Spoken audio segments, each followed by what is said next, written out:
Hey, this is Joel Sexton again. This is part two of a response to Ruggiero, Rugg, in a two-part video series Lou did on refuting full preterism.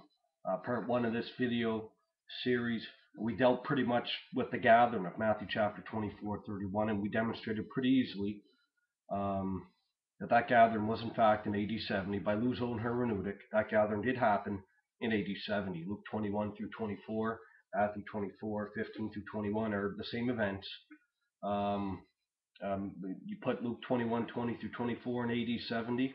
You have to put the tribulation abomination in AD 70. The parallel passages, there's no getting around that. Lou argued that at the time of the tribulation, immediately after the tribulation, you have the gathering. If the tribulation is AD 70, per Lou's admission, Luke 21:20 through 24, and the gathering happens right after the tribulation, the gathering and the coming of Christ, the second coming of Christ, happened in AD 70. And also you have Jesus saying, verily I say unto you, all these things will happen in this generation. So we're not going to deal with that now. We already dealt with that in part one. I would suggest you look at that video. We developed the theme of the gathering just a little bit. But one part I forgot to mention is that Matthew chapter 24:31, the gathering of the elect, that's the consummation of the gathering that was already taking place in the first century. The gathering of Israel, the regathering of Israel, was happening spiritually in the first century in the ministries of Peter and Paul. And it was not to a physical land. Hebrews chapter 11 says they looked for the promises afar off. Abraham, they looked for the promises afar off. And he looked for a heavenly country.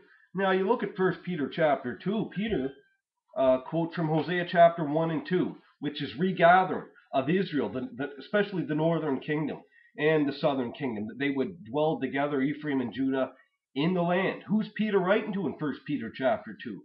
Peter's writing to the diaspora. 1 Peter chapter 1 verse 1. Diaspora, the Greek word actually means, it's a technical word for those dispersed of the northern kingdom of Israel when they were dispersed by Assyria around 721 BC when Samaria was judged. So Peter's writing to Christians, to believers that are literal Israelites. Okay, they're the northern kingdom dispersed, and he applies Hosea to them, which Hosea is speaking of, the northern tribes that would be dispersed. He applies a regathering passage, the regathering and salvation and restoration of Israel to them in his day. They were receiving the regathering. Obviously, it was spiritual. It was a regathering into covenant life in Jesus Christ, into the New Jerusalem that they were coming to. Hebrews chapter 12:22 and following. And also in 1 Peter chapter 2, he speaks of the temple, their lively stones being built up in this spiritual house, the temple, the messianic millennial temple. Okay, they're offering spiritual sacrifices. They're a spiritual priesthood, offering spiritual sacrifices, a holy nation, a royal nation. So all the elements that the dispensationalists and that Lou wants to put off to the future are being fulfilled spiritually in the remnant, believe in Israel within the body of Christ in the first century. The millennium had to be underway if the millennial temple was being built right then and there. So you have the regathering, the temple, the priesthood, sacrifices, all spiritual in 1 Peter chapter 2. And then you have the regathering also. There's many passages, 2 Corinthians 6.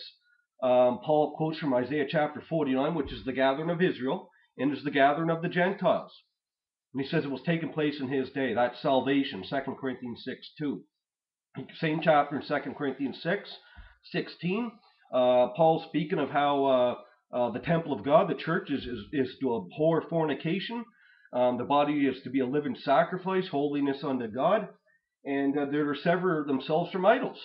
And he quotes from Ezekiel chapter 37, verse 26. You are the temple of God, as it is written, I will be their God, and they will be my people. He quotes the messianic millennial temple of Ezekiel 37 to the church.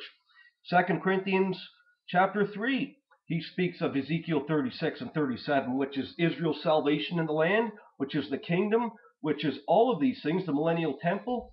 In Ezekiel 36 and 37, he will pour out his spirit upon Israel, both houses. 2 Corinthians 3, you have the spirit being poured out upon the believing Israelites. You have the heart of stone and the heart of flesh. I will take out that heart of stone and give you a heart of flesh, and you will walk in my statutes and judgments.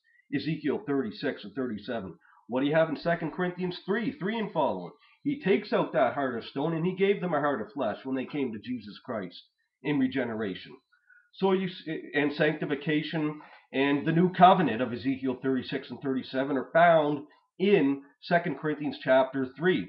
So Paul pretty much gets his ideas from Ezekiel 36 and 37 in 2 Corinthians 3 and 6.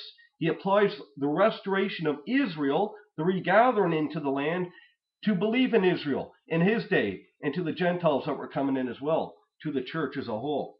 In Romans chapter 9, he speaks of why all Israel did not come to Christ. He says it's because some are vessels of wrath, some are vessels of mercy.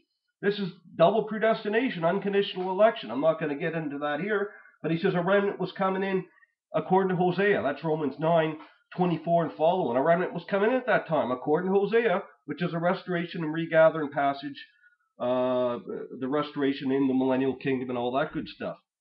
He applies that to the remnant coming in. And in Isaiah chapter 10, a remnant was coming in. They'll be as the sand of the sea, and he will cut it from righteousness. He will cut that work short. That gathering was to be completed soon.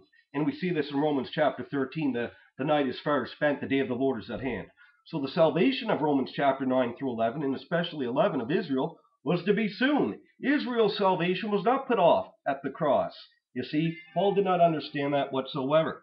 And you go to Romans chapter 15, he says Jesus came to confirm the promises given to the fathers.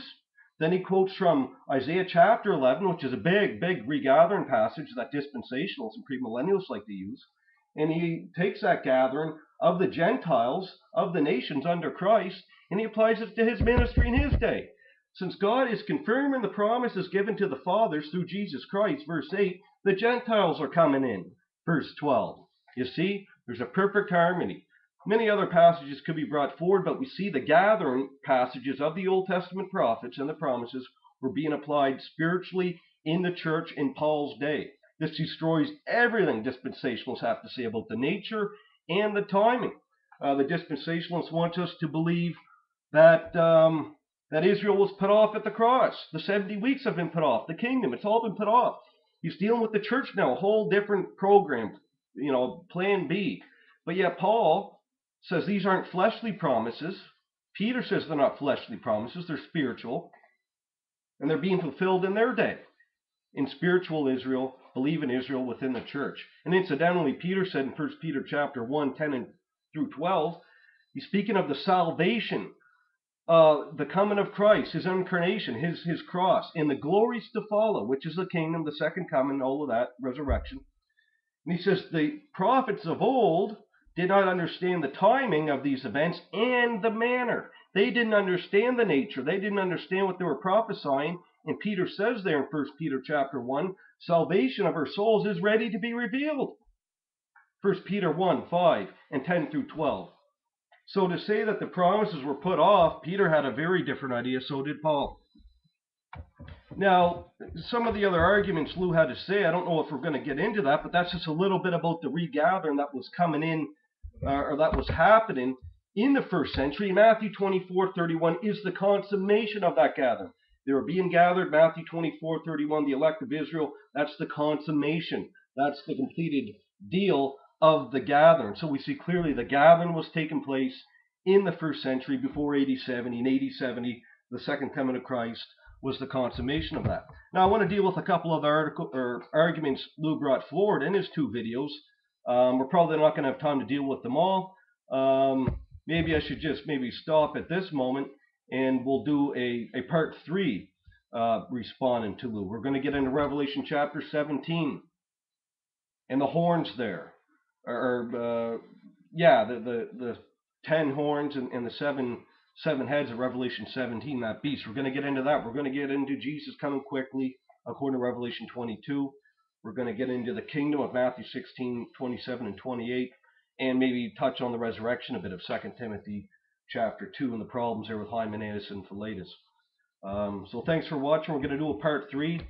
Stick around for that, and we're going to get into some things in the book of Revelation, some points that aren't brought forward too often that will surprise you, and that will show you that it is the Roman Empire that's the beast in Revelation. It's not a revived Roman Empire. We're going to demonstrate beyond a shadow of a doubt that the kingdom and the Roman Empire is not a revived Roman Empire, but it's the actual first century Roman Empire of John's day when he's seen that vision.